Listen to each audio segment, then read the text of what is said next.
बेटी की कोई जाति नहीं होती है, और बेटी की अगर रेप हो रहा है तो वो बिहार के 13 करोड़ आवाम की बेटी है, देश के 140 करोड़ आवाम की बेटी है। जनता के हाथ में दे दो, जनता फैसला कर देगा। ऐसे दरिंदों को तो जनता के ही हाथ में सौंप देना चाहिए। बिहार में कितने निर्भया कांड हो चुका, लेकिन बिहार वासियों का आंख नहीं खुल रहा है। यहाँ की जनता क्या पता किसके डर से घर में चुप करके बैठी हुई है। आप शहर में, गांव में, कस्बे में सीसीटीवी कैमरे नहीं है, और कौन सी सरकार चला रहे हैं? सुशासन का मतलब क्या होता है? एक डंडा लेके खाली पुलिस प्रशासन डर दिखा रहा है।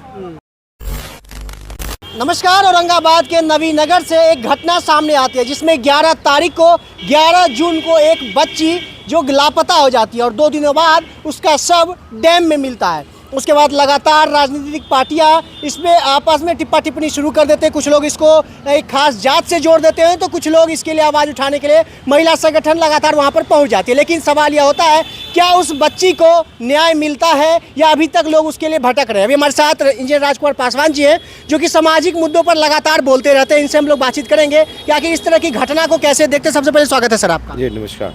पहला सवाल सर आपसे यही होगा कि ये जो घटना होती है बिहार के लिए बहुत बड़ा शर्मनाक होता है। कुछ लोग इसको जाति से जोड़ते हैं, कुछ लोग कहते हैं कि कुछ खास विशेष जात के लोग वहाँ नहीं जाते हैं चूँकि वह कहा जाता है कि वो राजपूत समाज से आती है। इस पर क्या कहेंगे?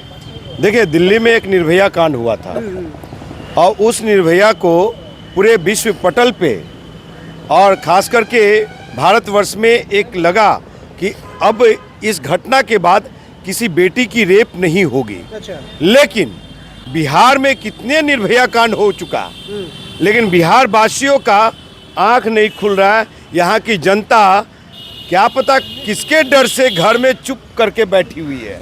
यहाँ पे अगर इस तरह की घटना घट रही है, और खास करके अभी जो घटना घटी है श्रेया सिंह की, तो साहब श्रेया सिंह की घटना को अगर आप किसी जाति, धर्म, मजहब से जोड़ के देखते हैं और ये कहते हैं कि वो स्वर्ण घराने की है, तो उन लोगों को मैं बता देना चाहता हूँ कि बेटी की कोई जाति नहीं होती है, और बेटी की अगर रेप हो रहा है तो वो बिहार के 13 करोड़ आवाम की बेटी है, देश के 140 करोड़ आवाम की बेटी है।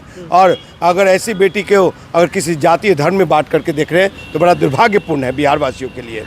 आपको बता दूं कि ये सरकार जो सुशासन की दावा करती है, ये सरकार में जो लोग बैठे हुए हैं वो चुप क्यों हैं? उनके पास सारा तंत्र है जांच का, और आपको बता दूं कि वो अगर एक्शन नहीं लेता है तो जनता को दे दो भैया, जनता अपना काम कर देगी। जनता काम कर देगी और क्या? जब सरकार नहीं काम करेगी, अच्छा। आप एसआईटी गठन कराइए, आप उसको ये संवैधानिक प्रक्रिया के तहत, कानूनी प्रक्रिया के तहत उसको जेल भेजवाइए, फांसी की सजा दिलवाइए। क्या होता है, 1-2 दिन अखबार में, मीडिया में, और 4-5 दिन के बाद गायब, खबर ही मर जाता है। तो कैसी ये है? एफआईआर दर्ज होने के बाद क्या होता है? कोर्ट में वो चलेगा, 5 साल तक खिंचता रहेगा। यही मुजफ्फरपुर में एक डॉक्टर मेडिकल की पढ़ाई कर रही थी, एक दलित बेटी, उसमें भी आप लोगों ने मुखर होकर दिखाया, और हमसे भी बाइट लिए थे, उसमें हमने भी मुखर होकर के बोलने का काम किया।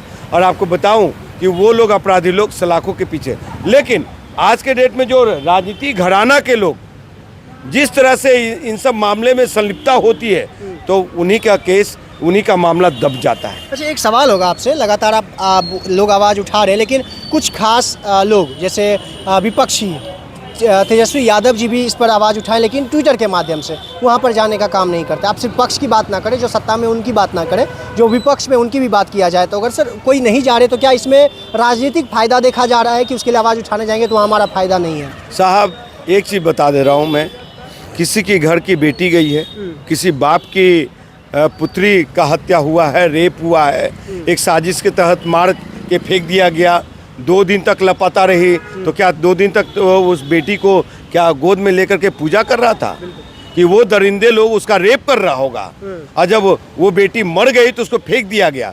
आपको बता दूं कि ये जांच का विषय है, जांच चल रही है। जांच, सरकार को जांच का विषय तो जांच करे, लेकिन आपको बता दूं कि जांच भी वहाँ पे दब जाती है जब सरकारी तंत्र, सफ़ेद पोस्ट लोग जो हावी हो जाते हैं, उनकी संलिप्तता होती है, तो वो चुप्पी साध लेते हैं, सारा जांच खत्म। आपको एक चीज़ मैं बता दे रहा हूँ कि बिहार में एक हनुमान घुमा करता था। कहीं पे भी घटना होती थी वो हनुमान जा करके, लेकिन आज तक किसी को भी एक को भी न्याय नहीं मिला। चिराग पासवान की बात कर रहे हैं। जी हाँ, जो कहीं हत्या हुआ, कहीं बेटी की रेप हुई, वहाँ गए और गले लगा के रो करके बिलक के चले गए, लेकिन किसी को भी आज तक न्याय नहीं मिला।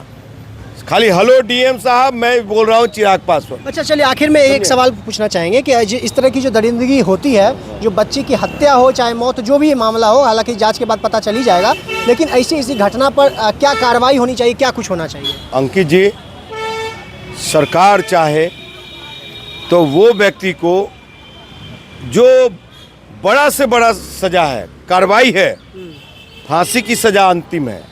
अगर आप नहीं होती है तो जनता के हाथ में दे दो, जनता फैसला कर देगा।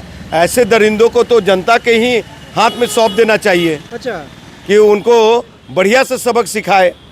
लेकिन सरकार के पास एक कानूनी प्रक्रिया जिसके तहत लचीला है। अच्छा, वो लचीलापन को देखते हुए मुझे लगता है कि वैसे दरिंदे लोग 5 साल 7 साल काटेंगे, फिर वो आज़ाद पंछी की तरह घूमेंगे, समझे। तो इसलिए हम यही कहते हैं अंत में कि बेटियों की कोई जाति नहीं होती है। बेटी की सम्मान हमारा सम्मान है, पूरे बिहार वासियों का सम्मान है, देश का सम्मान है। और बेटी से हम हैं। मेरी माँ भी किसी की बेटी थी, मेरी बहन भी किसी की बेटी है, वो भी किसी की बेटी हैं, और वो भी कल किसी बच्चे की माँ बनती, समझे। खुशियाँ लूट गया, घर उजाड़ दिया गया, वैसे लोगों को बख्शा नहीं जाना चाहिए। आपको बता दूं कि आज़ादी के 76 साल हो गया। इस 76 साल में भी साहब, आप शहर में, गांव में, कस्बे में सीसीटीवी कैमरे नहीं है। और कौन सी सरकार चला रहे हैं? सुशासन का मतलब क्या होता है? एक डंडा लेके खाली पुलिस प्रशासन डर दिखा रहा है। साहब, सर्विलेंस का भी व्यवस्था करवाइए। मैं हाजीपुर से आता हूँ। हाजीपुर में बहुत सारा मतलब कि जगह है, और खास करके मेन टाउन में, और किसी का रेप हो जाए, किसी का हत्या हो जाए, साहब वो वहाँ पे कोई देखने वाला नहीं है। वो कानून लोग का कहना है कि सर यहाँ तो कैमरा ही काम नहीं करता है। तो आपको बता दो कि बच्चे के स्कूल से लेकर के नदी नाले तक सीसीटीवी कैमरे का सर्विलेंस होना चाहिए। चलिए, बहुत बहुत धन्यवाद। देखिए, मामला काफ़ी गंभीर था, चूँकि एक बच्ची कहा जा रहा है 16 वर्षीय बच्ची थी, स्कूल के लिए निकलती है, ट्यूशन के लिए निकलती है, और वापस लौट करके नहीं आती है। उसके बाद लगातार लोग उसको ढूंढते हैं, तो 2 दिनों के बाद उस बच्ची का शव डैम में तैरता हुआ मिलता है, जिसके बाद लगातार लोग वहाँ पर मौजूद होते हैं और इस पर आवाज़ उठाना शुरू करते हैं। लेकिन क्या उस बच्ची को न्याय मिल गया, या उसको न्याय मिलेगा, या कब तक मिलेगा, इसके बारे में आपकी क्या राय है? प्रतिक्रिया कमेंट बॉक्स में जरूर बताइएगा। बाकी मेरा नाम अंकित भारद्वाज, आप द पब्लिक पॉइंट देख रहे हैं। बहुत बहुत धन्यवाद।